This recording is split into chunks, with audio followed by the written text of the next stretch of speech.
All rise. Judge Vanderbeek Court is now in session. Judge, this is the case of the Kennedys. Thank you. You all may be seated.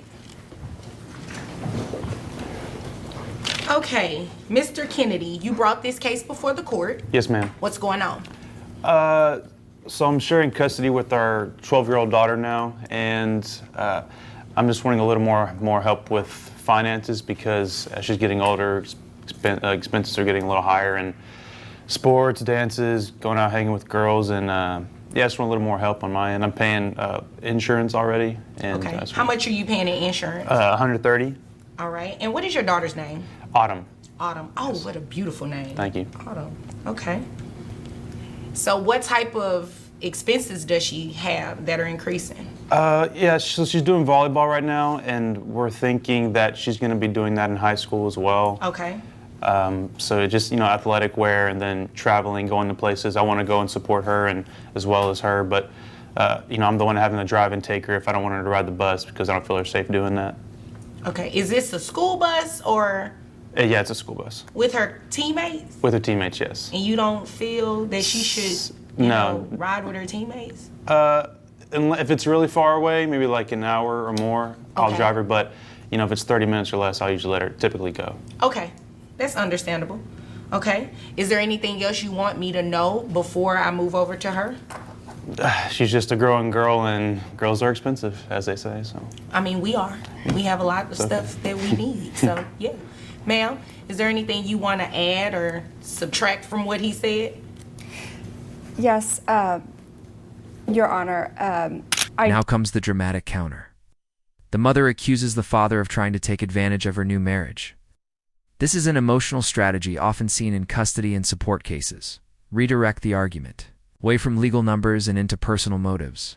However, legally, her new husband's income has nothing to do with her responsibility. What she is really revealing is her resentment and frustration from their past relationship. She brings up her sacrifice of education during the marriage, as if it should still matter now. But here's the truth. Child support is never about the past marriage. It is always about the present needs of the child. Do you agree with her argument, or do you feel she is missing the actual issue? I do feel that he's trying to take advantage of my new relationship. Okay. Tell me about this new relationship.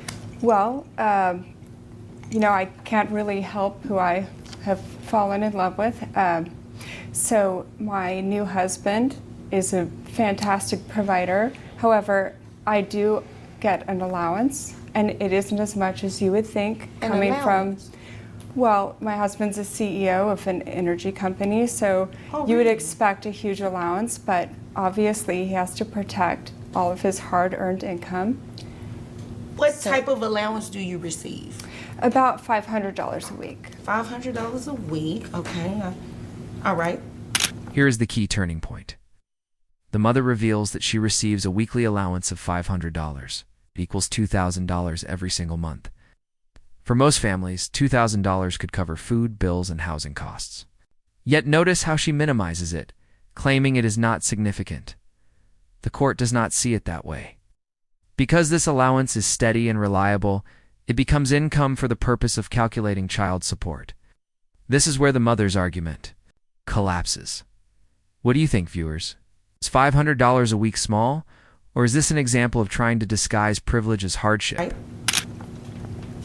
So, which really isn't that big a deal. I mean, obviously. That big a deal in terms of the amount of money, or you paying child support for more in child support for the child living with him and having increased expense? Well, I don't think it's that big a deal to Mr. Kennedy because he has a pretty healthy income himself. But you do understand his income does not have anything to do with an increase in what you should be paying in child support, right? Yes, I understand that, but what I don't think has been considered yet is the fact that I set aside furthering my education, though I wanted to pursue that, so that he could go get his MIS degree and then a master's in something. Mm-hmm. So I'm not sure that it's fair I would like to consider all the money that wasn't spent on me that should have been spent on me while we were married. Okay, yeah, no, that's not how this works. And sir, she says she gets a $500 a week allowance from her husband, and who is a CEO of an energy company. Briefly, how much money does your husband make? I'm really not sure. Okay. I'm sorry. Okay. It's a lot. It's a lot? I think so. When you say a lot, is it like in the 200,000s, 300,000s? Well, the car that he drives was about 200,000. Oh. So I'm thinking you'd probably have to You make only more get a than that. $500 a week. You know what? That's not my business. That's not the reason I'm here. I'm not going to even entertain that. That's what I was thinking too. I'll just move on. Sir, do you know how much money her husband makes a year? Watch this moment carefully. Father makes a very intelligent choice. He acknowledges that he knows her new husband is wealthy, but he immediately clarifies that the husband's money is irrelevant. He keeps the focus on their daughter, not the millionaire in the picture. This move protects his credibility and avoids giving the judge a reason to dismiss his argument. Many parents in this situation would be tempted to attack the wealthy step-parent, but he shows discipline by staying in his lane. Parents watching this, how many of you could resist that temptation if you were in his place? I don't, but he's the Steve Jobs of the town of energy, Steve Jobs. so to say. So let me ask you this. Are you expecting her child support to be based on his Steve Jobs? No, job? I mean, his success has nothing to do with me or my daughter or our Okay. daughter. And like I said, I just want a little more help because she is Okay. getting older. And, you know, if she's happily married with whoever and how big his wallet is, that is totally up to her. Okay, well, I'm glad that's not what you were doing because you can't do that anyway. But what we can do, ma'am, is make you pay more in child support because at this point you've been paying $0. And here it is. For the very first time, the mother is ordered to pay child support. The judge calculates the amount based on her weekly allowance. That comes to $266 per month, plus reimbursement of the $130 that the father already pays for medical insurance. Altogether, her monthly obligation becomes $396. This is not a punishment. It is a rebalancing. The court recognizes that the child's needs are increasing, and the mother now has income that she did not have before. The numbers are clear. The outcome is undeniable. Because from what I see, you're a stay-at-home mom, which is absolutely okay. But you do understand that your child has increased expenses, correct? Yes, I do see that. Okay, but so after yes, I do see that, that means that I don't need any further response. So you understand that, right? well, how much are we talking about? We're going to base it off that $500 a week allowance that you make. Okay. So, based on that, I have your gross at $2,000 a month. After you take out the calculations for the taxes, your net comes out to $1,662.53. Okay? That would give you a child support obligation of $266. However, you also heard him say that he pays $130, correct? Yes, ma'am. In medical insurance for the child. You're going to have to reimburse that to him.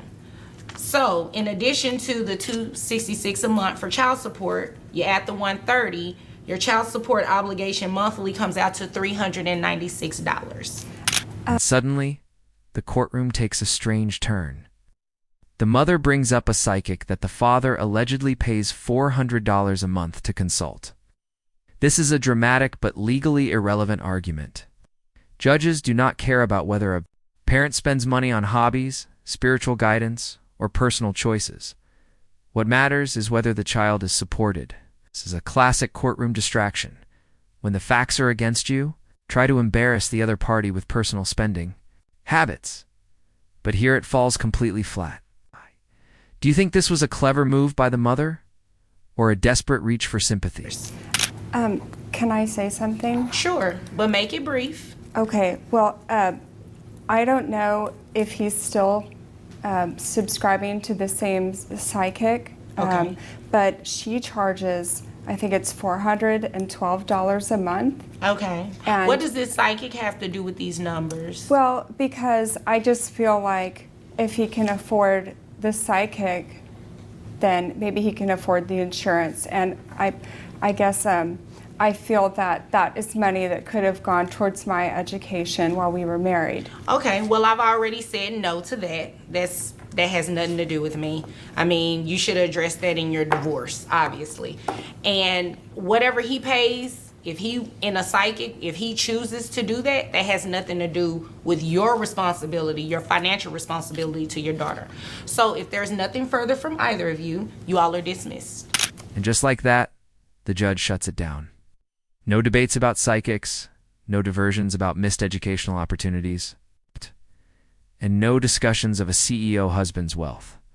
The ruling comes down to one fact. The mother has a steady allowance of $500 a week, and that allowance qualifies as income. That means she must contribute nearly $400 every single month toward her daughter's expenses. The rest is simply courtroom noise. Notice how the law cuts through emotion and focuses only on what can be counted and verified. Thank you. Thank you. Rise and walk out.